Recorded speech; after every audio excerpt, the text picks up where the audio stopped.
Welcome back to the Deep Dive.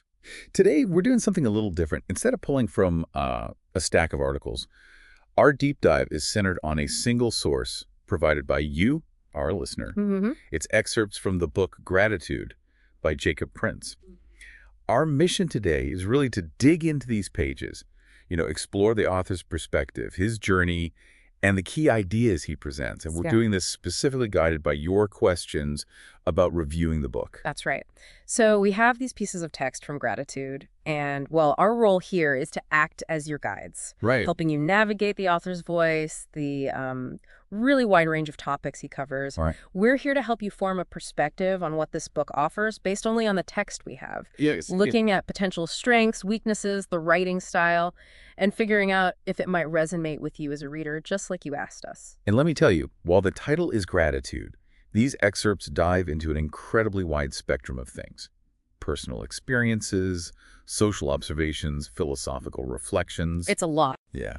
This is definitely not just like a simple list of things to be thankful for. Okay, let's unpack this. So diving in, what's the first thing that strikes you about the author's voice? How he chooses to tell his story in these pages. Right away, it's incredibly personal. Yeah. He adopts this very conversational, almost anecdotal style. Yeah, just like that. He's not giving you a formal argument or like an academic treatise. It feels much more like he's sitting down with you, pulling out old photo albums in his mind, maybe, and telling you stories from his life to illustrate his points. It's definitely a reflective journey, constantly weaving his personal history with his observations on the world around him. You see that immediately, don't you? With things like the trip to the dairy and seeing that message on the truck. No one is perfect. Right, that specific detail. Or that really specific story about the carpenter who seemed to predict his future career path. And who could forget that vivid memory of the childhood fall and his mother's raw egg remedy. Wow. Even the account of his first flight experience, where his expectations just didn't quite match the reality of these moments, even the seemingly mundane ones, they become springboards for his thoughts. Exactly. These personal stories are the absolute foundation. They really serve as the bedrock for his views on things like, well, divine intervention, wisdom, career paths, even managing expectations. Okay. The text shifts between this deeply personal narrative and then broader social commentary, but it's always filtered through his own life. Always. The style is definitely less formal, more stream of consciousness sometimes. This heavy reliance on personal experience is the key characteristic of his writing here, I think. So he's truly filtering the world and its big ideas through the lens of his own lived moments. Okay, let's unpack some of the major themes that keep surfacing, often intertwined with those personal stories. Sounds good. A significant one that comes through strongly is his perspective on faith, spirituality, and the divine. Yes, definitely. His belief in God and divine intervention is very strong, and he presents it as something potentially available to, well, all who choose to embrace it. Right. He shares his view that for some, atheism might be, I think he says, a refuge for moral lapses, or maybe a way to appear enlightened. Though, importantly, he does acknowledge that not all atheists lack morals. He doesn't paint everyone with the same brush there. Okay. He reflects on some pretty complex ideas, too, like God's apparent favoritism or the concept of God as the ultimate scientist. That was interesting. Yeah, and seeing the Voyager image of Earth from a distance, he says that inspired humility about humanity's small place in a vast universe. It sort of connects science and the divine for him. And he grounds this in specific anecdotes, doesn't he? Like the intercall during that dairy trip, seeing the rain before his arranged marriage meeting as a divine message, or viewing the precise timing of his father's death coinciding with his travel arrangements as, divine intervention. Right, these very personal interpretations of events. He also talks about his son's lack of faith and finding a kind of understanding, maybe in a priest's words, that perhaps his son was just searching for truth in a different way. Yeah, consoling thought. And that poignant story about Benjamin the Cat and Lily, that really illustrates his view on faith and hope in difficult circumstances. It does. And he's also encountered different spiritual ideas throughout his life, it seems. He mentions the Hindu practice of Mukhalakshana. Right, predicting character from features. Yeah, that's how he describes it and how he linked it to that carpenter's inner voice. He also notes the positive historical impact he saw from Christian missionaries in Kerala, particularly their contributions to education and social reform. Okay. And he learned principles of Jainism, like nonviolence, specific dietary choices, avoiding harm from a colleague. He even shares a story about that colleague fasting after a stressful encounter as an example of deep commitment to those principles. Moving from the spiritual to the physical world. Mm-hmm. The author clearly has a deep concern for the natural environment and humanity's role in it. Absolutely. He details observations on how Earth's delicate balance is being disrupted, and, well, he places the blame squarely on human selfishness. He's quite direct about that. Very.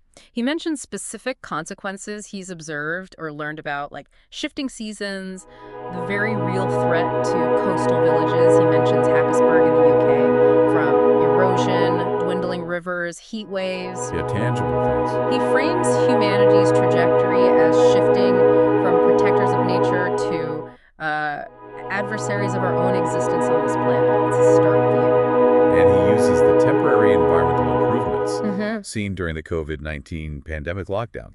Yeah. Clearer skies, reduced pollution, wildlife returning, as powerful evidence that positive change is possible if human activity changes. It's almost like nature got a brief, desperate break. A glimpse of what could be, and this perspective connects very strongly to his discussion of veganism. Right, that comes up quite a bit. He explains how he came to see it, largely influenced by his younger son apparently, as a significant contribution to environmental well-being. He lays out the environmental arguments as he understands them. The large contribution of livestock to greenhouse gases, the massive land, water, and resource use required, the link to deforestation, biodiversity loss, pollution, energy inefficiency, and the impact of overfishing, too. He covers a lot of ground there. He does, and he even poses that direct, quite challenging question from the book to the reader: why have you not yet adopted a vegan diet? Wow, okay. He describes how this became a personal journey for him and his wife, requiring a difficult change in long-held habits, even giving away stocked meat and fish. So it wasn't just theoretical for him. Not at all. It highlights how his concern for nature translated into a very personal life change. He also brings in this fascinating idea that nature possesses its own democratic prerogatives that humans disregard at their peril. Shifting gears a bit to society, politics, and human interaction, the author shares quite a few observations on various structures and behaviors he's witnessed. Yes, he does. He discusses his views on age discrimination, for instance, arguing for the value of a multi-generational workforce, and noting that, in his experience, older individuals are often adapting to new technologies and can demonstrate strong motivation. He offers a pointed critique of education systems, too. That caught my eye. Yeah. He feels they often force students into learning broad theories that aren't always applicable, leading to a mismatch for some that results in, well, unfulfilling jobs. The square peg, round hole idea. Exactly. Yeah. He stresses the importance of recognizing and nurturing individual talents. He also contrasts education as a fundamental right with its use as a tool for political control in non-democracies, including censorship and manipulating subjects like history. He mentions the historical Asian Palakudam system as a counterexample, maybe. Yeah, a more traditional, perhaps individualized approach. He also reflects on leadership, drawing a parallel between what he saw as dictatorial styles from different headmasters at his school and oppressive national rulers. That's quite a leap, school to nation. It is, but the lesson he pulls from this is clearly about the perils of authoritarianism, whether it's exercised in a small setting or a large one. Makes sense. He shares interesting cultural observations, too, from living in Tamil Nadu compared to Kerala. Right, noting differences in architecture, levels of privacy, water scarcity issues, how neighbors interact. He also expresses his view that Dravidian culture's rich heritage hasn't received the global attention it deserves, despite its immense historical value. Okay. And his engineering career experiences, particularly working for the Indian military in challenging border regions like Jammu and Kashmir and Nagaland, those are quite detailed. Yeah, that part felt very different. He describes his initial negative view of the military transforming into an appreciation for their discipline and, surprisingly to him, their friendly attitude across diverse regions. That was a significant shift in his perspective. He shares that tense anecdote about seeing countless military trucks crossing a bridge in Kashmir one night, an image that clearly stayed with him. I can imagine. He even mentions a personal vision he had of transforming Kashmir into a tourist destination rather than just a military zone. Interesting.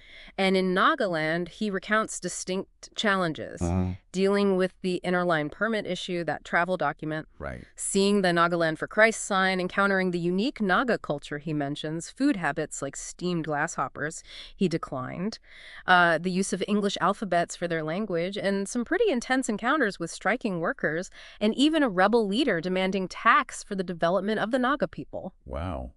That sounds like a lot to navigate. Definitely. He also brings in reflections on global wealth disparity, noting the proliferation of millionaires alongside swelling poverty and how resources get concentrated. He sees this as a fundamental imbalance in the world. Okay, and what about his views on war and peace? That seems to come up too. Yes, strong perspectives there. He critiques rulers who prioritize war over public well-being, highlighting specific conflicts like the Gaza war casting a shadow over Christmas celebrations he observed. He discusses the enormous economic cost and the destruction of infrastructure caused by war. He also presents his view that scientific development has often been unfortunately driven by war needs, like nuclear technology, rather than solely focusing on human welfare. A sobering thought. Which leads him to raise a fundamental question from the text. Are humans instinctively more inclined towards violence and war than towards mercy and empathy for their fellow beings? That's a heavy question. It is. And he includes anecdotes that illustrate these points, like a school demonstration during the India-Pakistan situation, or the positive example of an Arab national distributing snacks to workers he observed somewhere. He mentions peace advocates like the Quakers and their history of nonviolence. Right. And he makes this observation that the good, peaceful majority often seems to allow the vocal, rebellious, and maybe unconcerned minority to dominate events worldwide, often with disastrous consequences. An interesting take on power dynamics. Finally, the book is just deeply rooted in the author's family life, relationships, and personal growth. That's a central theme throughout all these excerpts. Yes, absolutely. He shares story after story about his large family, detailing the influence of his mother, her patience, faith, bravery, character, and his father, his anger, sense of justice, communist affiliation, his struggles. He talks about his close relationship with his grandmother and the significant impact of his older brother. Right, the one who influenced his reading, helped him with drafting, provided support, even if the brother's own life didn't turn out as planned, perhaps. Yeah. And he shares some really difficult, poignant stories involving his sons. Yeah, much so. The elder son's tumultuous school experience, the decision to send him to Eurus, his experimentation with drugs that became legal at 18 there, and the implied tragic outcome of that journey. He calls it a catastrophic end. It's heartbreakingly candid. It is. And then there's the younger son's embrace of veganism, which, as we said, led to his own journey into it. He reflects honestly on parenting too, doesn't he? The difficulty of accepting children's choices, even when they differ from his own, like that runaway brother story he shares. Right. And the idea that children's behavior is complex, it's not solely the fault of parents. He emphasizes instilling courage and prioritizing intangible values, like character, over just financial inheritance. He touches on the idea that faith can't be forced, and perhaps God guides children through different paths to find their own truth. He also includes a very personal anecdote about his first romantic relationship, the hurt he felt, the arranged marriage experience, Yeah. and the difficult decision he and his wife made to block the ex-girlfriend for the sake of their marriage's peace.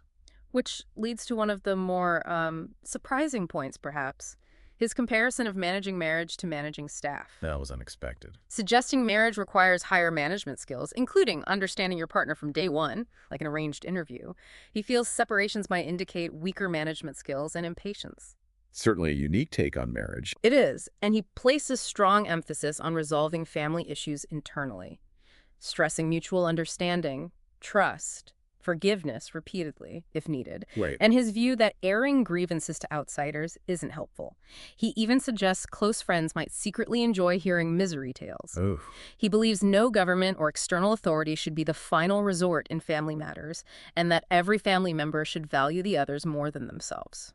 Okay, so pulling all these incredibly diverse threads together, the personal stories, faith, nature, society, family, let's directly address the questions you, our listener, had about reviewing the book based on these excerpts. First off, what makes gratitude stand out? Well, what's truly distinctive, I think, based on these excerpts, is its extremely personal, unfiltered, and candid approach. Yeah, unfiltered feels right.